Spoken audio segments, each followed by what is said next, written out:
voy a invitar a que busquen en sus Biblias el Evangelio según San Mateo. En el capítulo número 26, específicamente el verso 26. Hoy se las voy a dejar barata. La cuota, no la palabra. Mateo, capítulo 26, verso 26. Y puestos de pie, vamos a hacer la lectura de esta porción de la Escritura de Mateo, capítulo 26, verso número 26. ¿Ya lo tenemos, mis hermanos? Vamos a leerlo todos juntos, como dice la palabra del Señor. Y mientras comía, tomó Jesús el pan y bendijo y lo partió, y dio a sus discípulos y dijo: tomad, comed, esto es mi cuerpo. Amén.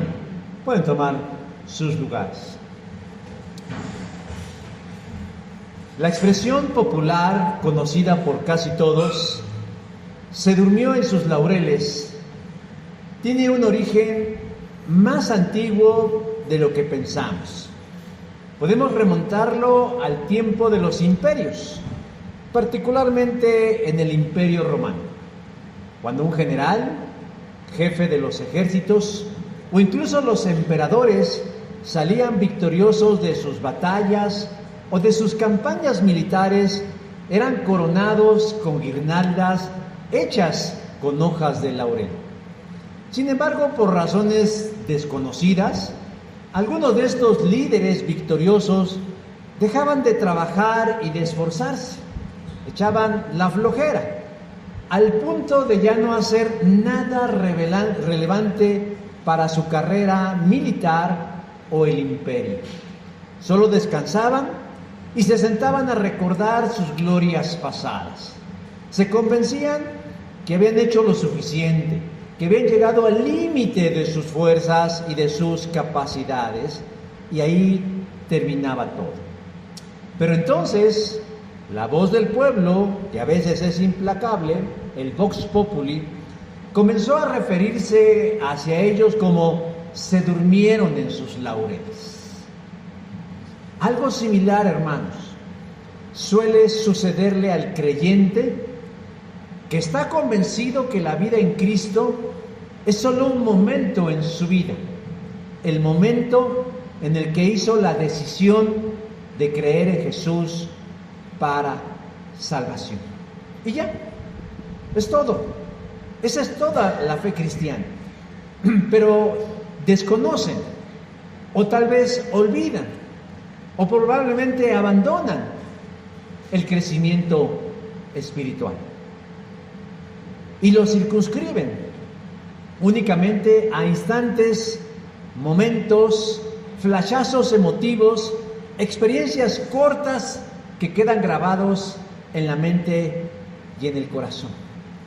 Y de igual manera como los generales romanos se la pasan evocando las glorias pasadas, diciendo: ¿qué día aquel cuando conocí al Señor? ¿Qué día aquel cuando me bauticé? ¿Qué día aquel cuando asistí a la iglesia? ¿Qué día aquel cuando fui al campamento? Cuando fui a la conferencia? Cuando tomé aquel curso que me motivó. Pero ya no hace más por acrecentar, por fortalecer, por expandir sus horizontes espirituales. Y podríamos decir: se durmió en sus laureles. Tal vez, muy probablemente, alguien dirá que el pastor es como esas fibras de Scotch Brite que solo sirven para fregar. Pero hermanos, compréndanos, esa es nuestra labor, ese es nuestro trabajo ministerial. El trabajo de un expositor, de un pastor, de un ministro, consiste en hacer que ustedes hagan lo que no quieren para lograr lo que siempre han querido ser en la fe. Porque muchos quisieran ser Moisés, Abraham, David, Esther, Ruth, María, Febe, Junias, cualquiera de estos personajes grandes de la historia cristiana. Pero les tengo noticias. Ninguno de ellos logró ser lo que fue en Cristo, simple y llanamente por desearlo, por anhelarlo, por soñarlo o por un pequeño esfuerzo sostenido. La vida en Cristo es mucho más que una actividad del domingo o de cierta época del año, porque hay quienes nos visitan únicamente en Navidad, o nos visitan en Semana Santa, o cuando se van a casar, o cuando ocurre un evento importante. La vida cristiana, hermanos, es un proceso, es un trayecto, es un camino que va dirigido al crecer, al avanzar, al movimiento, al sacrificio, a la disciplina, al incomodarse, al no quedarse varado, a no quedarse dormido, a no dormir en los laureles. ¿Pero para qué, pastor? Si yo ya soy salvo, siempre salvo. Y yo sé que añadir obras a mi vida no hará que Dios me ame más. Claro, el que tú crezcas espiritualmente no hará que Dios te ame más. Pero Dios, en su soberana voluntad, te puso una meta por la vida. Y la meta suprema de Dios nos la da Pablo en Romanos 8:20 cuando dice, Él decidió que fuéramos como su Hijo Jesús. ¿Se da cuenta de esta verdad que debe movernos las entrañas y la voluntad? El Señor quiere que nosotros seamos lo más parecidos a su Hijo Jesús. ¿Por qué? Porque Jesús es nuestro hermano mayor. En términos parentales, si Dios es nuestro Padre y Jesús es su Hijo, nosotros venimos a ser sus hermanos. Y quienes tenemos hermanos, sabemos lo que significa que nos digan, sí se parecen, son hermanos. Y a nosotros nos encantaría que en el mundo, ¿por qué no hasta en el infierno?, nos identifiquen diciendo, son hermanos de Jesús, porque nos parecemos a Él. Ahora, llegar a ser como Jesús, dije hace un rato, no es algo que se consigue de manera contemplativa, cerrando los ojos y alzando las manos y orando 24/7. Esa es una parte, pero no lo es todo, sino que hay que esforzarse hasta el sacrificio para lograrlo. Por un lado, no hacerlo, quedarnos como estamos, quedarnos dormidos en los laureles de nuestras glorias pasadas, trae consecuencias, hermanos. Tiene consecuencias. Así como si de pronto dejamos de movernos en una etapa de la vida trae consecuencias, dejar de crecer en Cristo trae consecuencias funestas. ¿Cómo cuáles? El aburrimiento. ¡Qué aburrido! Yo no sé, siguen viniendo a esto, siguen cantando las mismas cosas, siguen leyendo el mismo libro, siguen escuchando al mismo merolico. Hermanos, eso es solo el reflejo del aburrimiento. Crea frustración. No logro lo que quiero. Mejor me voy a hacer budista, mejor me voy a hacer musulmán, porque ahí sí me harán el milagro. Crea desilusión, crea rutina, falta de fe. Y pueden llegar al plano más grave de la apostasía.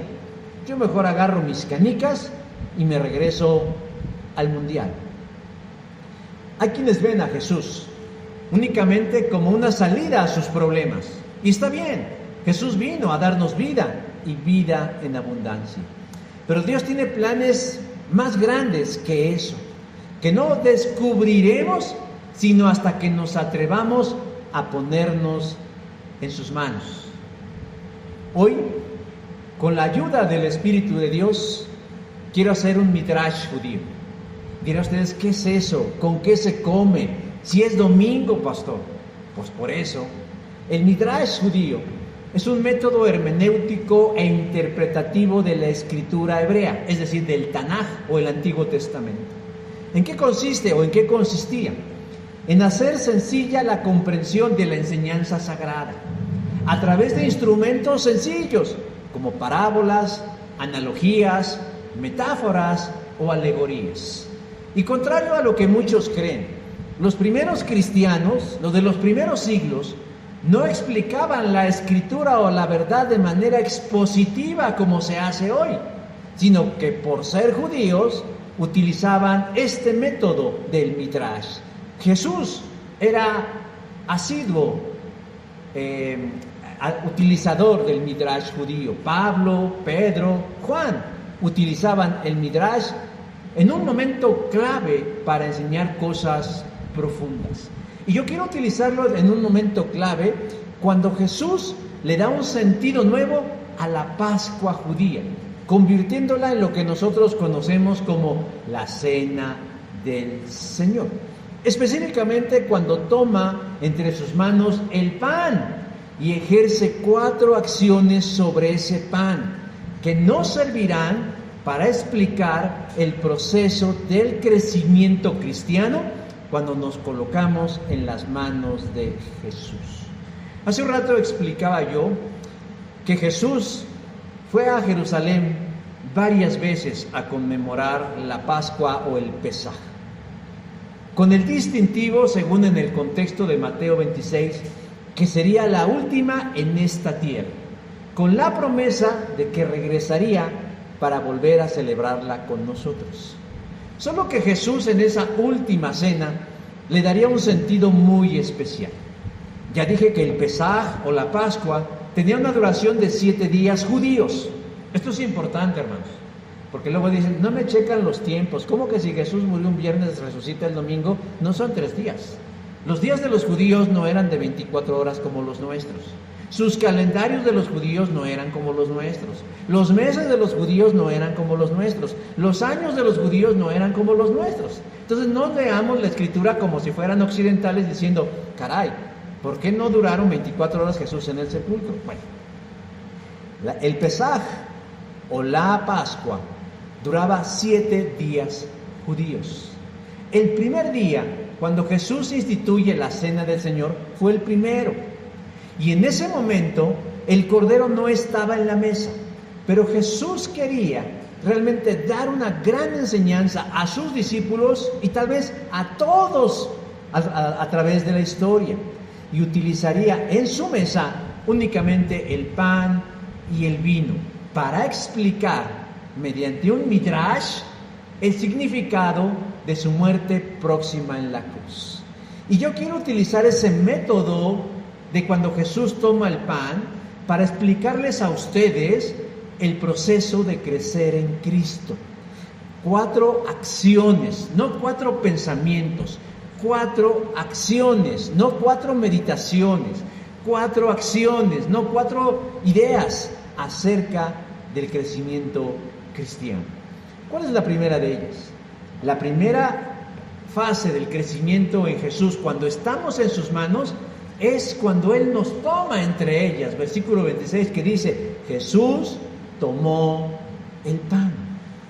Ya dije que Jesús está en el aposento alto, ese lugar donde se conmemoró lo que conocemos como la última cena o la cena del Señor. Y dice ahí que mientras comían, versículo 26, Jesús tomó el pan. Esto puede parecernos irrelevante. Esta sencilla acción de tomar algo entre las manos a nosotros debe decirnos algo trascendental e importante acerca de cuando Dios llega a nuestras vidas. La palabra griega que Mateo utilizó para decirnos que Jesús tomó el pan es lambano, cuyo significado es bastante amplio, que significa alcanzar, aceptar, obtener, atraer, traer, inclusive si puede significar verdad. Pero describe una acción, hermanos: tomar algo o a alguien y acercarlo hacia uno. De acuerdo a los estudiosos de las lenguas, afirman que el uso de la palabra lambano significa tomar algo con las manos para darle un uso.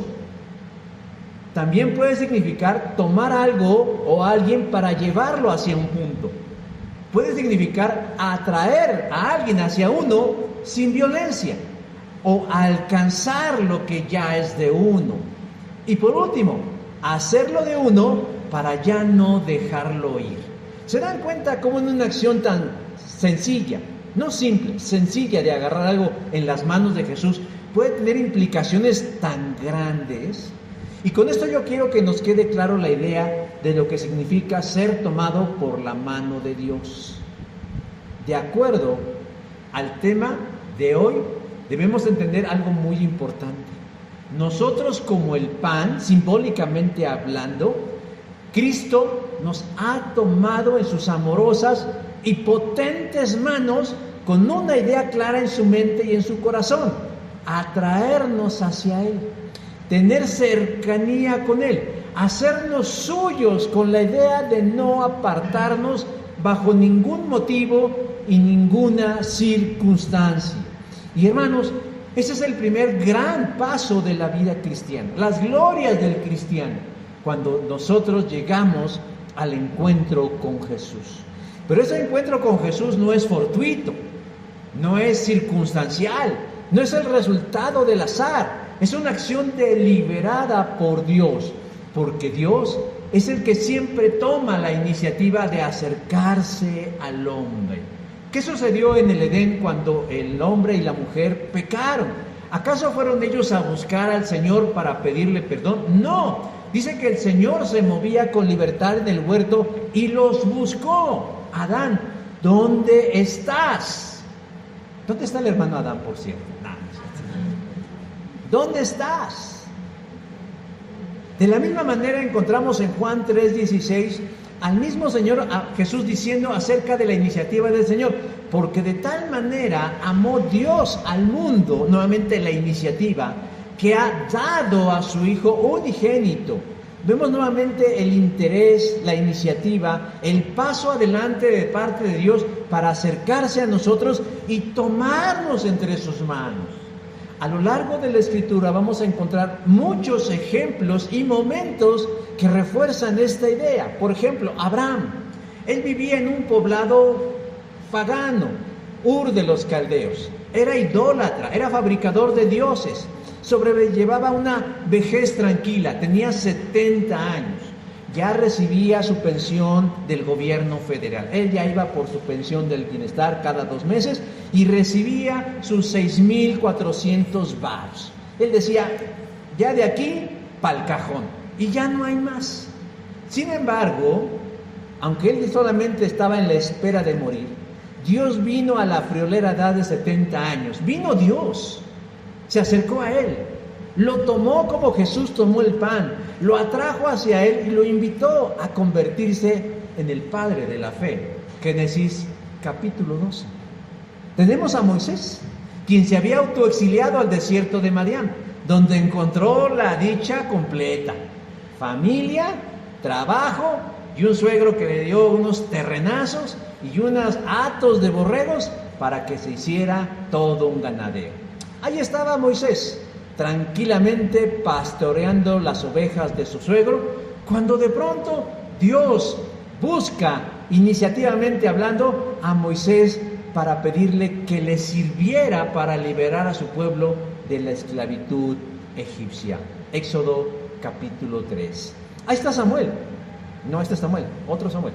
Ahí está Samuel, el profeta, siendo un niño de tan solo 8 años, dormidito en su cama, con su pijama de ositos, soñando con los angelitos barrigones, y de pronto Dios viene a él y lo despierta para convertirlo en uno de los más grandes profetas del Antiguo Testamento y el último juez del pueblo de Israel. Primer libro de Samuel, capítulo 3. ¿Y qué decir de David? David. Estoy ahorita en mi curso de neumatología y estamos viendo el tiempo de la monarquía, y decían que Saúl tenía todo para ser rey: cuerpazo, caraza, carácter, todo para ser rey. Pero David no. David era un muchacho delgado, menudo, realmente viviendo una situación familiar muy complicada, porque hasta en las mejores familias se cuecen habas. Pero Dios vino, lo buscó y lo eligió para ser rey de toda una nación y llevarlo a la victoria. Primer libro de Samuel, capítulo 16, del 1 al 13. Y así podemos pasar, hermanos, por Isaías, por Jeremías, por Daniel, por Ezequiel, por Zacarías, porque cada uno de ellos tenía su vida hecha. Pero esta cambió luego de que Dios viniera a ellos, los invitara a dejarse tomar por sus manos e iniciar en ellos un proceso para planes mucho más trascendentales. En el Nuevo Testamento encontramos el mismo patrón. Jesús caminando por los caminos de Palestina, invitando a los que serían sus discípulos, y estos van aceptando. Juan, capítulo 1, del 35 al 51. ¿Y qué decir de Saulo de Tarso, quien va montado en un caballo yendo a Damasco para cumplir una misión? Y el mismo Señor Jesús bajó de los cielos mediante un gran resplandor, se acercó a Pablo y lo tomó para sí. Hechos capítulo 9, versos del 1 al 8. Y asimismo, mis hermanos, con cada uno de nosotros. ¿Cuándo llegó el Señor Jesús a tu vida? ¿Qué estabas haciendo de tu vida? ¿Estabas estudiando? ¿Estabas casado? ¿Estabas trabajando? ¿Por qué situación de vida estabas atravesando cuando el Señor vino a tu vida?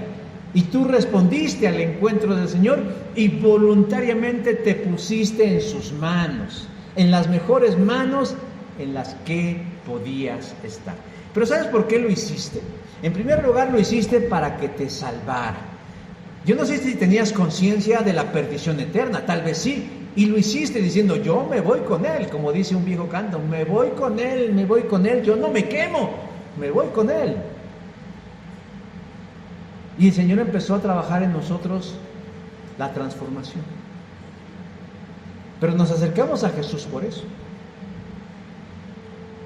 Y nosotros debemos, hermanos, continuar en ese proceso. No únicamente subirnos al camión, sino saber que tenemos comunión con Él, porque Él tiene un plan maravilloso en donde busca incluirnos. Esta semana un hermano que quiero mucho me pidió escuchar a un predicador para que le diera mi opinión al respecto de cómo no más que de cómo lo hacía, sobre la forma en cómo expuso su palabra. Yo la verdad soy el menos indicado para hacerlo, pero bueno, atendiendo a la petición del hermano lo hice. Y me llamó algo la atención en medio de la exposición de este predicador, porque yo creo que habló de un tema que muchos no entienden o no entendemos, y se refiere a la elección o a la predestinación del creyente. Muchos creen en el término de la predestinación o de la elección que Jesús tiene favoritos, que Jesús elige a quien quiere salvar y por lo tanto a quien quiere bendecir y a quien quiere ayudar y en quien quiere actuar, lo que significaría que al hacer esa selección deja fuera a muchos o a otros. Está diciendo a ti sí, a ti sí, a ti sí, a ti no. No sé si ya les conté a ustedes una anécdota muy personal. Yo sé que ustedes no vienen a escuchar mis anécdotas, pero se me hace oportuno compartir. Algunos se las he contado de manera personal. Yo estaba al final de una materia en la que la verdad no me había ido muy bien. Y entonces un compañero, que no considero mi amigo, pero un compañero, me dijo, vamos a hablar con el profesor para ver cómo le podemos hacer para no irnos al final, al hacer el examen final, porque un examen final es todo el curso. Y ahí vamos. Y ahí voy yo, de colgado, y de pronto el muchacho, que era mucho más extrovertido, mucho más elocuente, mucho más abierto, llegó y le dijo, profesor, y se desplayó ahí y dijo lo que tenía que decir. El profesor lo miró y le dijo, sí, efectivamente,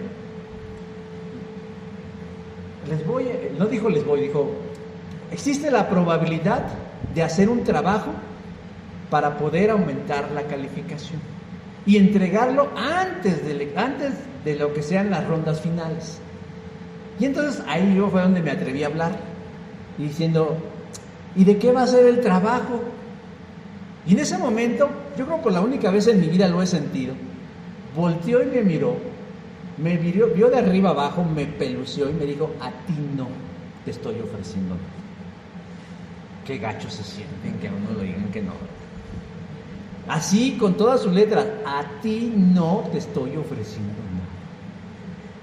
Pues hay personas en la fe que piensan que Jesús obra de esta manera.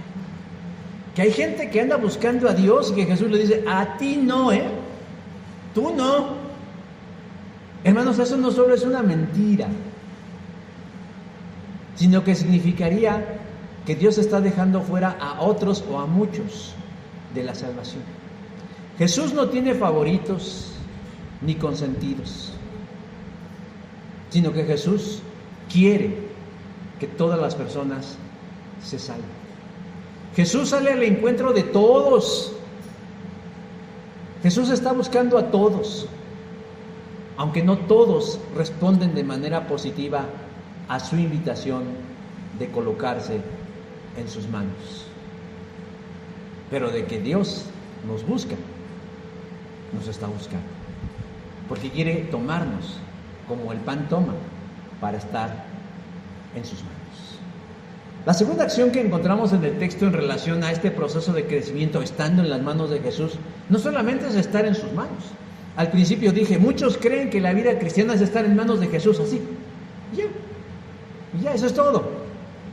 Pero nosotros estamos en las manos de Jesús con un propósito primordial: ser bendecidos, versículo 26, porque dice, y tomó el pan, ¿y qué hizo con el pan? Y lo bendijo. La segunda acción que Jesús hace una vez que toma el pan entre sus manos es bendecirlo. Eulogeo.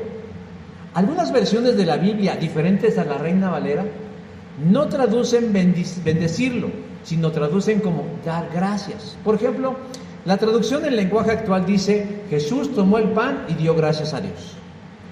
La Biblia, la palabra de Dios para todos, dice, y dio gracias a Dios Jesús cuando tomó el pan.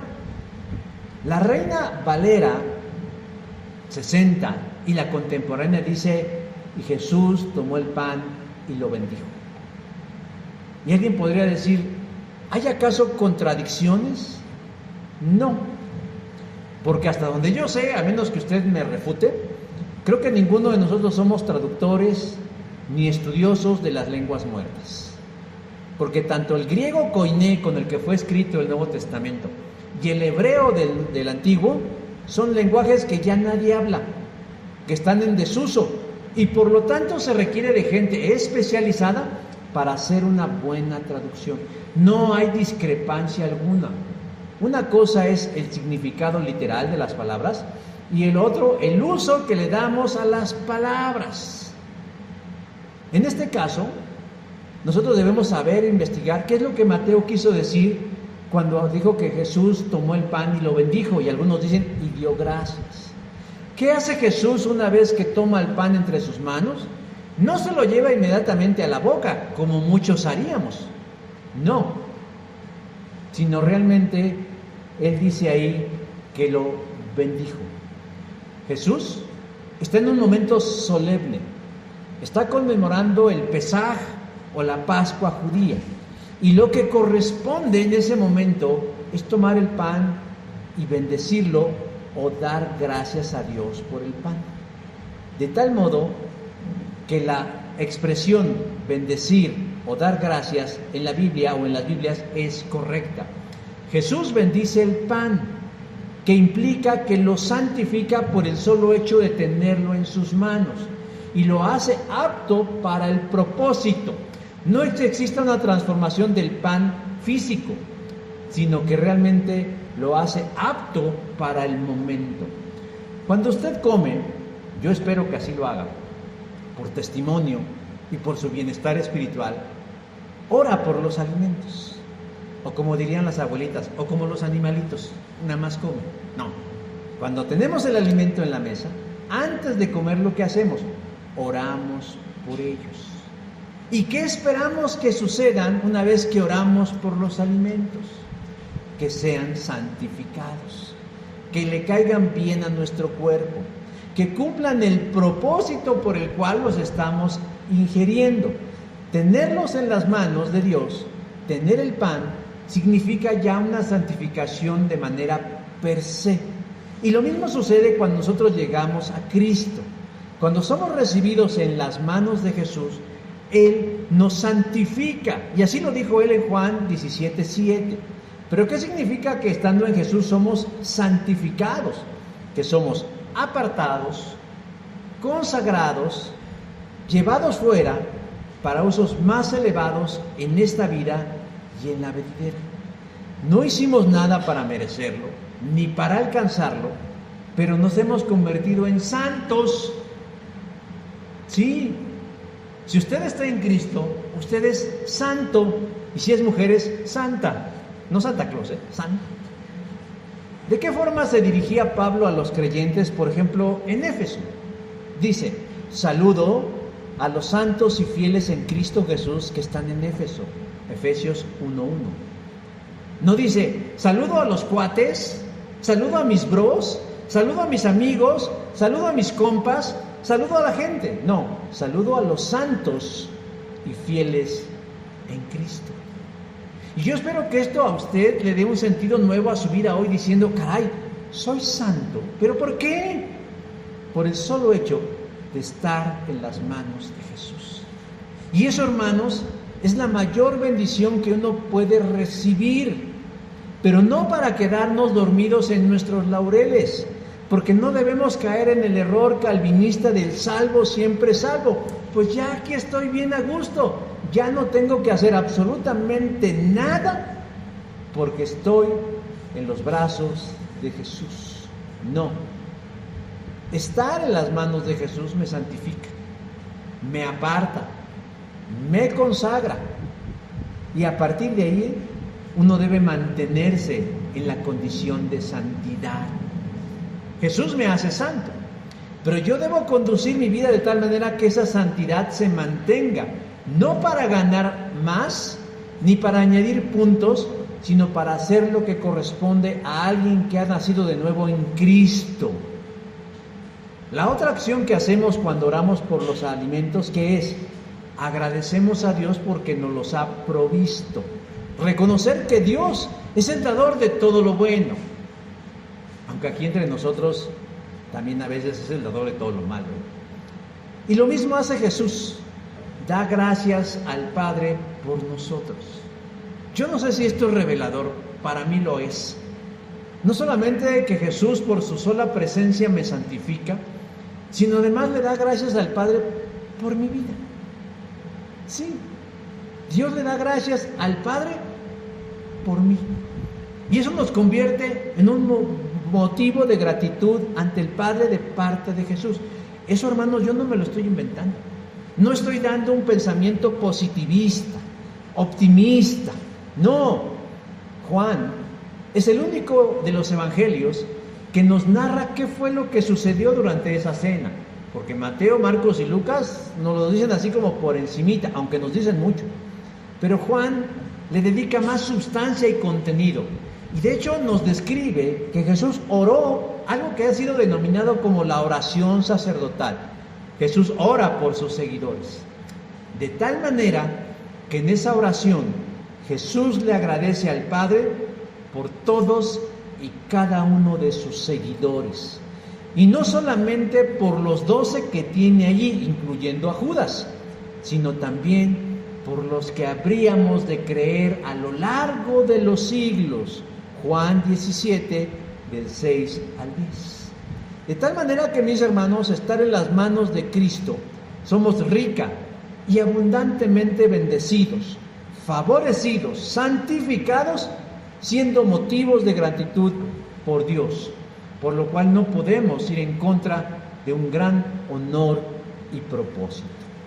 Pero ¿cuál es la tercera cosa que hace Jesús con el pan después de tomarlo y bendecirlo? Y es aquí donde ya empiezan los asegúnes. ¿Qué hace Jesús con el pan? Dice versículo 26, y lo partió. Estar en las manos de Jesús, hermanos, es para ser perfeccionados por Él. Y les voy a decir algo que no es mi intención, pero que puede suceder, que les puede volar la cabeza, que a muchos no les gustaría saber y menos experimentar. ¿De qué se trata el perfeccionamiento de parte de Dios? Del desarrollo del carácter cristiano. ¿Cómo lleva a cabo Dios ese perfeccionamiento? ¿Cómo nos va a pulir el Señor? Algunos optimistas creen en algo que yo he denominado gnosticismo cristiano, y en otras ocasiones lo he mencionado. Pero no lo aceptan. Son gnósticos cristianos. ¿Pero qué significa eso? El gnosticismo fue y sigue siendo una corriente de pensamiento en donde la idea principal es que el conocimiento o el saber es la puerta a la perfección o a Dios mismo. Sí, hay gente que dice, teniendo conocimiento lo tenemos todo. Acceso a la luz, acceso a la verdad, acceso a las cosas más maravillosas, y algunos van más allá diciendo, y nos acercamos a Dios. Descansan su confianza en el conocimiento, en el saber, en las verdades ocultas que deben ser descubiertas. Y pensamos que es gente que anda allí en el paganismo y en la oscuridad. No, hermanos. Yo me doy cuenta que hay muchos gnósticos dentro de la fe cristiana, por eso digo gnosticismo cristiano. ¿Por qué digo que son gnósticos? Porque creen que la madurez cristiana se logra única y exclusivamente leyendo la Biblia. Es que hay que leer la Biblia y vamos a descubrir los misterios de la Biblia, y a través de ese descubrimiento seremos maduros espiritualmente. Pues no es, eso es gnosticismo. Y caen en una especie de bibliatría. Adoran el libro, pero no al autor del libro. Adoran las letras, pero no al logos, que es Jesús. Y se engañan a sí mismos cayendo en lo que yo considero una herejía. Gnosticismo cristiano. Enfatizan el valor del libro al punto de autoengañarse, que solo sabiendo, conociendo y escudriñando es como lograrán tener el carácter de Dios. No, hermanos, la Escritura es la punta de lanza, es el parteaguas de este proceso de perfeccionamiento que el Señor quiere obrar con nosotros. Solo nos revela el mapa por el cual nosotros debemos caminar, pero leerla por sí misma, así nada más como quien lee sin espíritu, no va a lograr ese perfeccionamiento. Pero bueno, ya deje de ser tan rollero y díganos cómo realiza Dios el perfeccionamiento o el desarrollo o la madurez del creyente. ¿Sabe cómo? A través del quebrantamiento. ¿Qué hizo Jesús con el pan luego de bendecirlo? Lo rompió, lo partió, lo cortó en pedazos. Esas mismas manos que lo tuvo en sus manos, esas mismas manos que lo tuvieron, esas mismas manos que bendijeron, son las mismas manos que lo rompieron. Y esas mismas manos van a permitir que seamos colocados en situaciones de desafío para desarrollar el temple, el carácter y la fe que el Señor necesita ver en sus hijos. Y es aquí donde viene lo que puede volarnos la cabeza, hermanos. Hace unos ratos dije que nosotros oramos porque reconocemos que de Dios viene todo lo bueno. Pero el profeta Isaías nos va a dar un baño con un balde de agua fría, diciéndonos que también lo malo viene de parte de Dios. Búsquenlo. Isaías 45:7 dice, yo he creado la luz. ¿Quién está hablando? Dios. Yo he creado la luz y la oscuridad. Yo hago el bien y yo envío la desgracia. Yo soy el único Dios y solo yo hago todo esto. Así que si usted pensaba de que, ay, qué bueno que se estrelló ese avión en donde yo me iba a subir, el Señor me protegió. No piense así. Son asuntos de probabilidades, porque a lo mejor también le tocaba morirse, nada más que pues no fue. Pero aquí dice algo muy claro, yo hago el bien y yo envío la desgracia. Ahora, yo no estoy diciendo que Dios sea el autor del mal, no, pero Dios sí permite que el mal, que lo malo, que lo adverso, que lo que hace sufrir, llegue a nuestras vidas. Preguntémosle a Job. Él estaba muy tranquilo, era bendecido. familia hermosa, harto dinero, hartos camellos, fiestas, era un hombre de fe. Es más, dicen que era un hombre perfecto y piadoso delante de Dios. Pero llegó el mal delante de Dios y le dijo: prueba a tu siervo Job y vas a ver que si le quitas todas esas cosas, va a blasfemar tu nombre. Y el Señor le dijo: adelante, simple y llanamente no lo toques a él. ¿Qué hizo el Señor? ¿Creó el mal? No, pero lo permitió.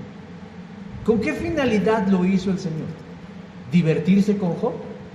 ¿Divertirse con nosotros cuando atravesamos por momentos difíciles de enfermedad, pobreza, malas relaciones, conflictos? No, hermanos, no lo hizo con esa finalidad.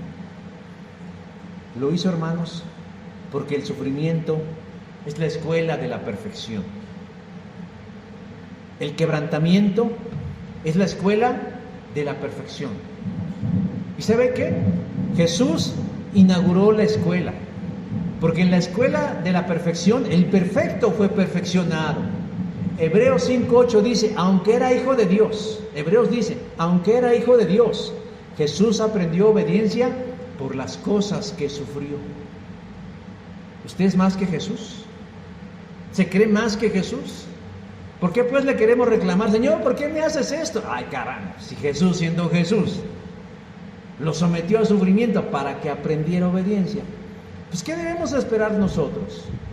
El Padre lo sometió a un proceso de aprendizaje duro mediante el sufrimiento.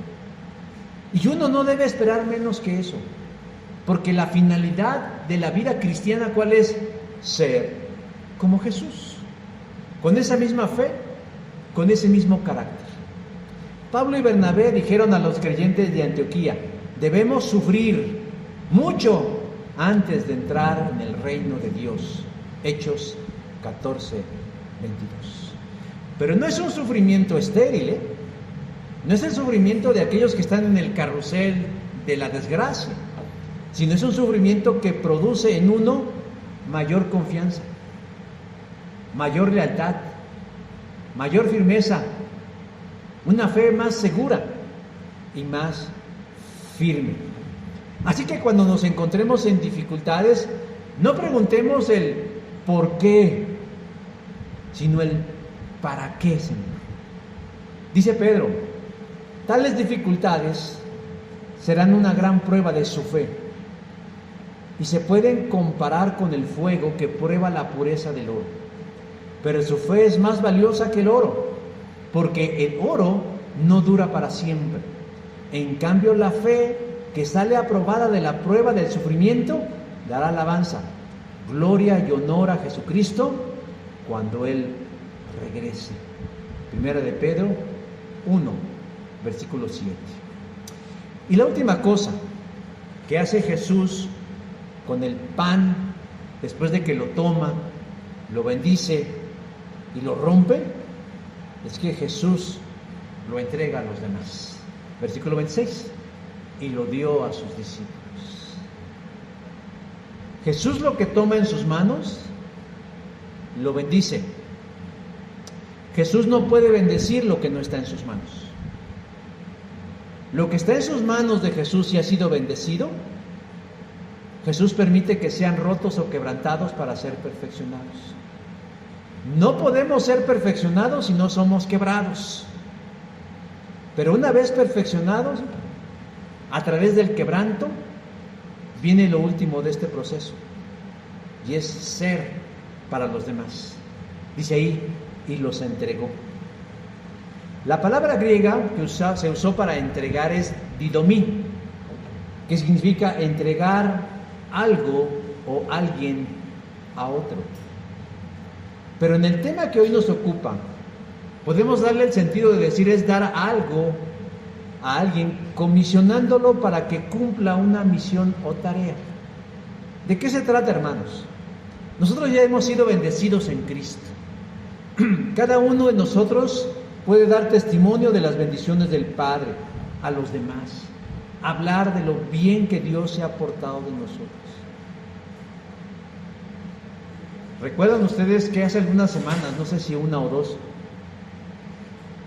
les estaba yo preguntando, les estaba yo diciendo Estábamos hablando acerca del servicio y decíamos que cuando la gente llega a la iglesia les preguntamos, ¿y en su otra iglesia usted de qué servía?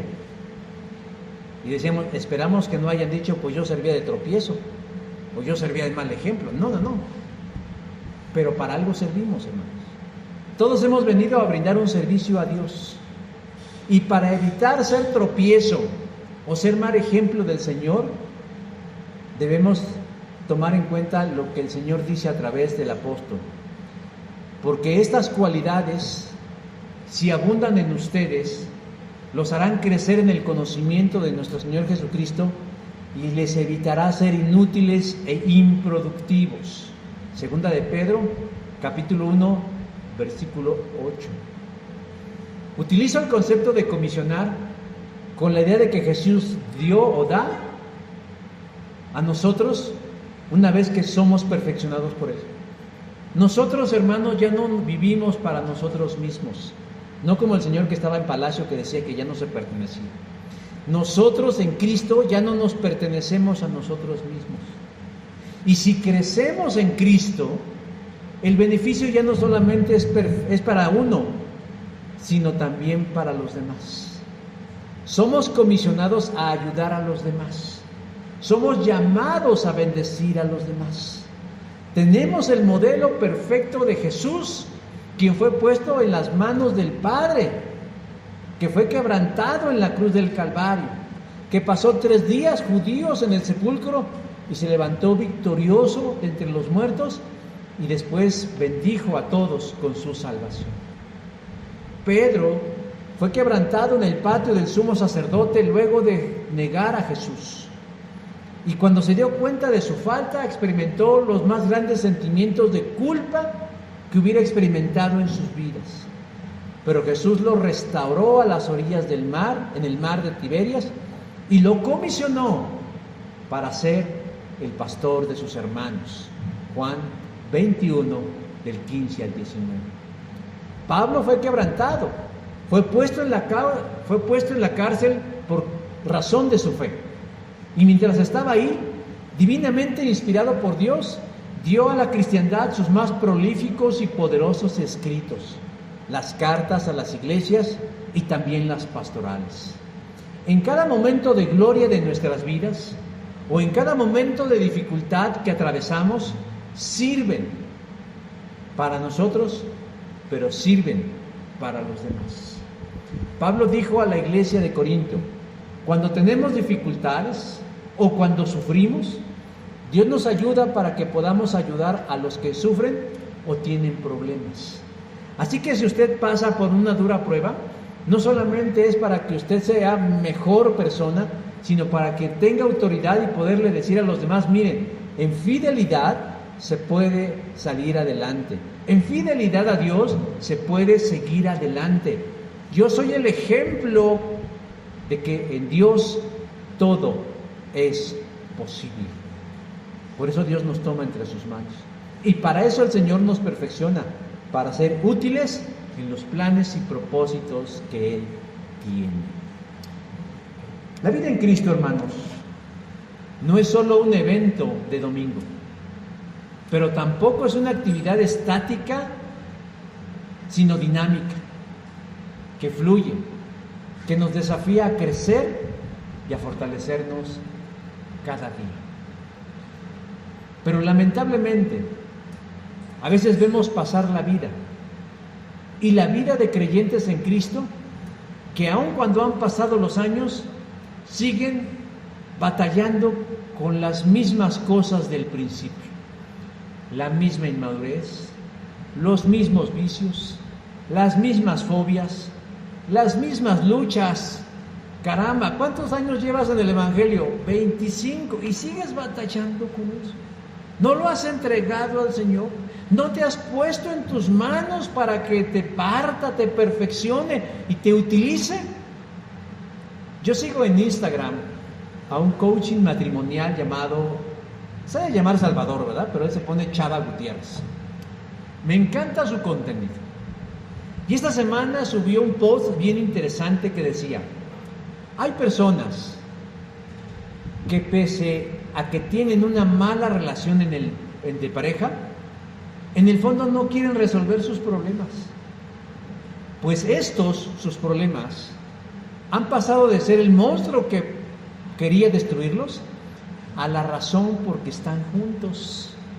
Y decía, es paradójico, sus problemas, sus conflictos, sus necesidades, sus miserias, hoy en día le dan sentido e identidad a sus vidas. Podríamos decir, resumidos, es que les gusta sufrir, es que les gusta estar mal, es que les encanta esa forma de vida, porque cuando algo o alguien se acerca a ellos con la idea de cambiar o de salir de ese círculo de vicio, lo miran como una amenaza y se apartan de aquello que puede ayudarnos. Dice, en psicología, a eso se le denomina insatisfacción perpetua. Un carrusel del que no quieren bajarse porque se ha vuelto el motor de sus vidas. ¿Conoce usted gente así? Oiga, pero usted ¿por qué siempre se relaciona con puro marihuano? Oiga, ¿usted por qué siempre con hombres que la golpean? Oiga, ¿usted por qué siempre en trabajos donde lo explotan? Ya cambie. Y es un ciclo vicioso del que no quieren bajarse porque se ha vuelto el motor de sus vidas.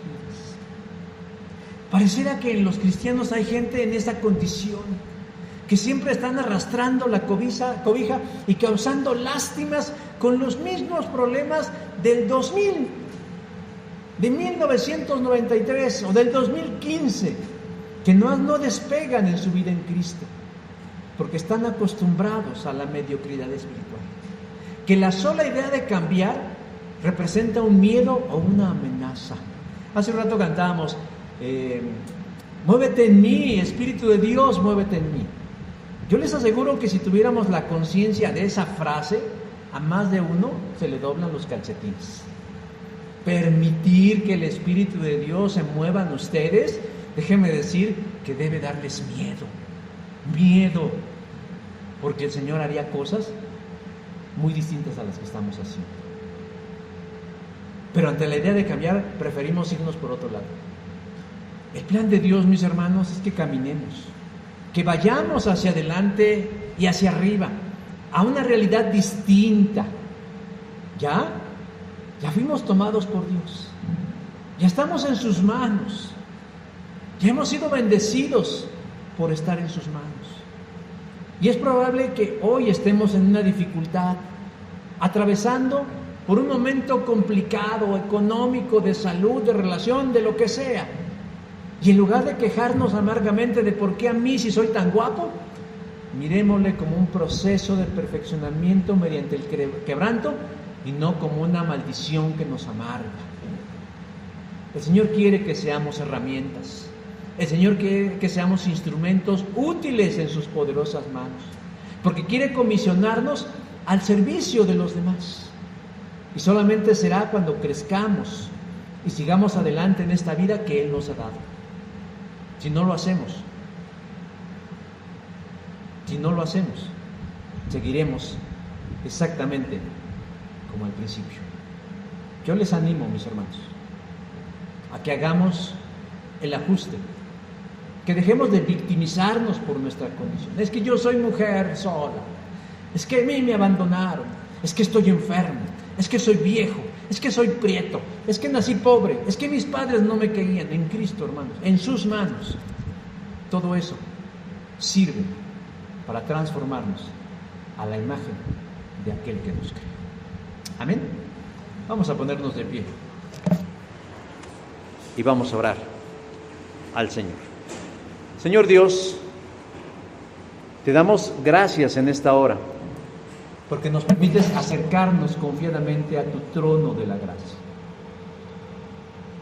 No solamente para pedir, sino también para escuchar.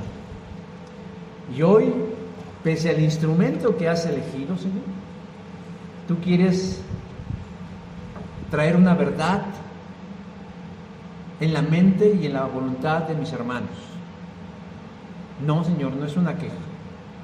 Es la descripción de algo que tú quieres obrar. Tú quieres, ahora que los tienes en tus manos, amén de bendecirlos, perfeccionarlos para que puedan ser útiles en la obra trascendental de instalar tu reino en cada vida y en cada corazón de este planeta. Sí, cada uno de nosotros tiene planes personales, un mejor trabajo, una mejor familia, casarse, una carrera, está bien. Tú nos darás eso, Señor, si a la vez nosotros consagramos nuestra vida a ti. Permítenos ser ese pan, como en la cena, en tus manos, para ser bendito, bendecido, perfeccionado y entregado a los demás para cumplir tu propósito. Tú tienes para nosotros planes de bien, y uno de los planes de bien que tienes para nosotros, el máximo, la máxima del cristiano, es ser como Jesús. ¿Quién no anhela ver a Jesús encarnado en su pensamiento, en su corazón, en sus decisiones, en su vida? No vendrá de manera mágica ni mística, sino a través de permanecer y de dejarnos moldear por tus manos. Que tu Espíritu Santo, Señor, nos conduzca no solo al conocimiento de esta verdad, sino a tener la voluntad, la disposición, la valentía de dejarnos guiar por ti. Te agradecemos este momento, en el nombre que es sobre todo nombre, Cristo Jesús, nuestro Señor y Salvador. Amén.